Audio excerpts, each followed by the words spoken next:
Hi, I'm Representative Alana Rubel, the Democratic House Leader here at the Statehouse, and this is the Democratic Debrief, where we fill you in on everything that's happening at the Statehouse. We are back from our 2-week recess due to a massive COVID outbreak, and here we are facing an outbreak of terrible legislation. The big ticket item that happened this week is Senate Bill 1110, the bill that would essentially eradicate your ballot initiative rights, sailed through the House. Not quite a straight party line vote, but close, and is on its way to the governor's office. So your first item of business, you have a homework assignment to call the governor's office and ask for a veto. We only have a few days. We need his phone lines ringing off the hook. So please call 208-334-2100 and ask Governor Little to veto Senate Bill 1110. Other things that are happening here, we had a bill passed or get amended today that is causing me considerable concern, Senate Bill 1111, which now as amended would change it so that right now, as you know, at least here in Boise and around the state, city elections are held in odd years because they're nonpartisan, and the idea was that they wouldn't compete with national races and, you know, very super partisan statewide races and all that. This bill would change it so that the city races are held at the same time on even years as all the other races, which I think is really going to make it very hard to have an intelligent conversation about city matters and really get any kind of focus on those matters, and it's just going to make all the elections super partisan. So we didn't like that bill, hoping it won't make it through the Senate. But other big things that happened this week, some big time budgets ran into trouble on the floor. Our GOP colleagues killed the higher education budget because they considered the agenda of our universities to be too left wing, and they want millions more taken out of our already very strained university budgets. So if you believe in our universities, I would suggest you reach out and write to your GOP members of the legislature and tell them to support a higher budget for our universities as opposed to killing these budgets. They also killed a budget for the Department of Health and Welfare that would have sent, it was another one of these federal pass-through dollars where the feds were giving us $33 million to save our struggling childcare industry, which has been driven almost out of business by the strains of COVID. This was a $33 million lifeline to our childcare industry that the House voted to reject. So that's a big problem. We need to bring that back and try to pass that, because that's, I've had childcare center operators call me. They are in crisis and they need this money. They almost killed the funding for the Domestic Violence Council and the Developmental Disabilities Council. It was saved by one vote. It was a 35-34 vote, and thankfully the Democrats were able to save that one. Some other concerning things making their way through. They introduced, heading to the Transportation Committee, House Bill 361, which would raise the fees on electric vehicles from $140 a year to $300 a year, which is really a punitive amount that is far in excess of any amount of gas tax that electric vehicle drivers are saving and not paying by virtue of not using gas. So that's a real problem. Another one we're concerned about is House Bill 329 that passed through the House and is on its way to the Senate Education Committee. This one requires signed parental permission before any child can join a club.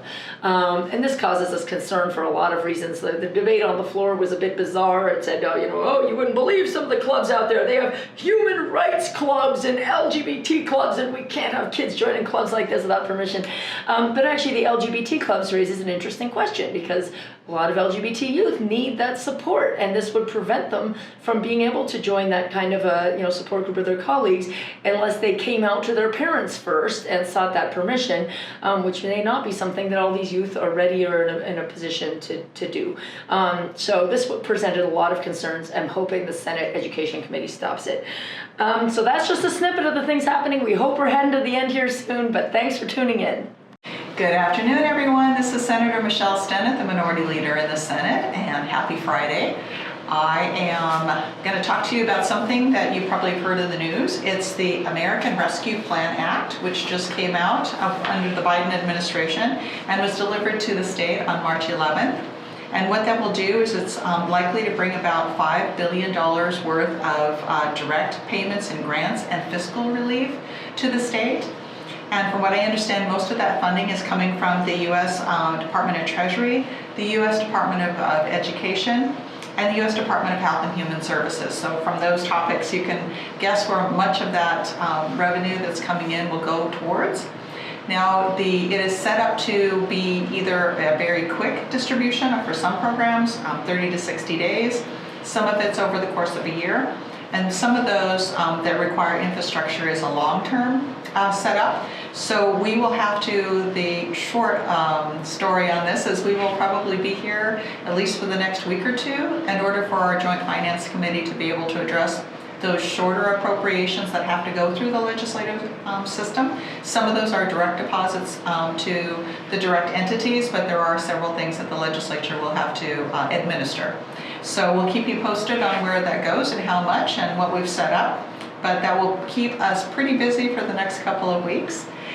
This past week, we came back to several bills, and many of them went to the amending orders, particularly in the Senate. And so I think that people were trying to make their bills a little hastily, and so the languaging and the intent is not clear, and for some of them, they just outright need to be changed. And so I'll mention a couple of them.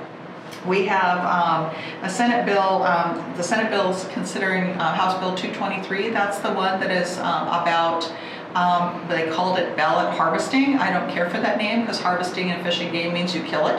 And it's all about the ability for us to be able, as good citizens, to take our ballots over to the ballot box for our senior citizens and our veterans, for the people with disabilities, just the tribes. And so there are people in our communities who have kindly gathered people's fully filled out, totally sealed, signature all appropriate, something that they're just picking up to take it, to drop it either at the clerk's office or to the post office box. Well, this bill wants to make you a felon if you do that. And I think that is just crazy, because we should be doing everything in our power to, one, help our citizens to be able to participate in the voting process and to be kind Samaritans in our communities and never discourage that, but also to be able to make sure that the person who's doing it unknowingly would be considered a felon. And then by virtue, if it were determined that they did something wrong when they were distributing this, then they would not be able to vote in the future. They would not be able to carry guns. They would have a much more difficult time to get housing or to be able to get jobs, all over something that they did out of the kindness of their heart. So that's in our amending order. We're hoping to amend it to say that this is something that is to be encouraged rather than discouraged. The other bill is the big tax bill. You may have heard about it. It's House Tax Bill 332. It's also in our amending order. We are working really hard to negotiate to include what you all have been asking us to do, which is a property tax relief, a homeowner's exemption, and possibly some grocery tax relief. So stay tuned on that, because that is now sitting in the Senate, and we'll let you know what happens. Have a wonderful weekend. Hi, this is Senator Janie Ward Engel King from District 18, and District 18 is southeast and South Boise. So I'm happy to be here today to talk to you about a few of the things that have been happening here at the Capitol. It's been kind of a crazy year. We thought the majority of our time would be spent dealing with education funding, property tax relief, and maybe some infrastructure or transportation issues. But we've spent a lot of time in Senate education really looking at bills that aren't appropriate or that aren't necessary here in the state. One of them was to take state funding and use it to give to families to use for private tuition to schools. And that is absolutely unconstitutional. Our state constitution, Article 9, Section 5, specifically spells out that we cannot use any kind of public funds for that purpose. So that was one bill that was defeated in the Senate. We also had another one that wanted parents to be able to opt in their students for any kind of sex education. They wanted to, currently, parents have the option of opting out. It's part of the curriculum, it's part of the state curriculum, and so schools are required to teach a limited amount of information for sex education. And if parents are unhappy with that, they can opt their student out. This bill made it mandatory that you would opt in. And that's problematic because there would be a lot of students that probably needed that information, wanted that information, and just because of the lack of getting the paperwork in or something would not be able to take any of those classes or deal with that topic whatsoever. So that was problematic. Another one, we had another bill that if a school was closed for any reason, snow, furnace blows up, that money for that day that they were closed that wasn't on the calendar could be given to, the parents could request that money and that money could be prorated and those parents would receive that portion of the money. And I'm sure this was probably a response to the pandemic, but most of our schools stayed open or in a blended form. They were either in person, online, or a blend of the two. And I know for a fact that teachers were working harder than ever trying to accommodate all the needs of their students. And to penalize them because of no fault of their own makes no sense to me whatsoever.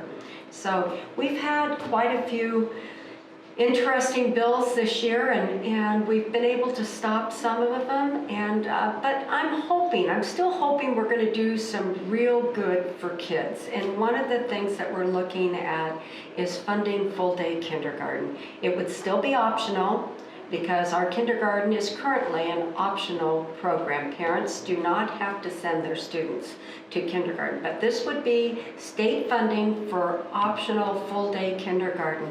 And I think we have a real chance of getting that through the legislature this year. We've got some federal funds that we can apply to this, and we've got a lot of people on board. We've got the Farm Bureau and the food producers and the business community and of course all the stakeholders, the teachers, the school boards, administrators. So I think this would be so beneficial to students, but also to help families with property tax relief. We have at least 35 school districts that are funding full-day kindergarten using a supplemental levy. So we know this could free up some of those monies that have been spent on full-day kindergarten and give some property tax relief. So I'm still hopeful. We've got a few things coming up that might be good, and so I'm hoping we can get that done this session.